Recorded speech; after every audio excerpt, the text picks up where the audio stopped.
Donc Guillaume Soulis, agriculteur au Petit Breuil des Rançons pour l'ERL du Chirac. Donc nous sommes une entreprise familiale depuis 4 générations. Nous sommes en polyculture entre plaine et marais. Aujourd'hui, nous cultivons intégralement en agriculture biologique depuis 2016, à la date à laquelle je me suis installé. Il y a un atelier irrigation sur l'exploitation. Cet atelier nous permet de diversifier nos cultures, notamment d'intégrer des légumes de plein champ, industriels, du type haricots verts et pois de conserve. L'irrigation est un atelier qui permet de sécuriser la ferme en termes de rendement.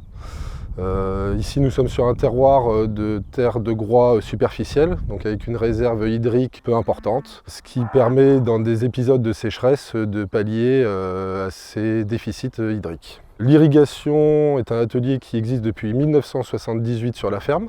Donc, qui a été installé par mon grand-père suite à une importante sécheresse. À l'époque, il y avait de l'élevage, mais bon, cet élevage aujourd'hui a disparu de la ferme. Comme je le disais, l'irrigation nous permet de diversifier l'assolement.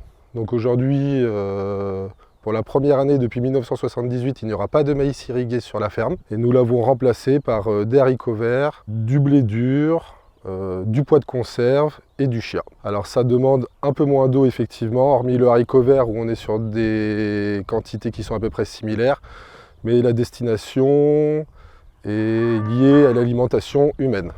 Donc depuis que nous sommes passés en système biologique et grâce à l'irrigation, nous sommes passés de faire 5 cultures sur l'intégralité de la ferme à aujourd'hui environ une quinzaine depuis que nous sommes passés en agriculture biologique. Ce qui apporte de la diversité dans l'assolement. Ça rend le travail aussi beaucoup plus intéressant, moins répétitif. Oui, l'irrigation a aussi permis de créer un emploi à plein temps sur la ferme. Depuis 2018, donc maintenant nous sommes 2. L'irrigation permet aussi sur les cultures d'automne de pouvoir assurer un rendement, notamment sur les blés, comme on a pu le voir l'année dernière, où on a eu un épisode de sécheresse relativement tôt, où les blés ont vraiment souffert.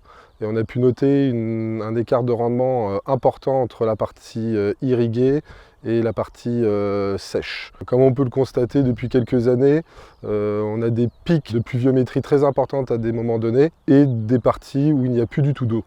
Donc pour nous, le stockage de l'eau durant l'hiver est une bonne solution pour pallier à ces épisodes de sécheresse. Comme on a pu le voir l'année dernière, le cumul de pluviométrie était dans la moyenne annuelle, même durant les 2 dernières années, sauf que c'est très largement inégalement réparti sur toute l'année.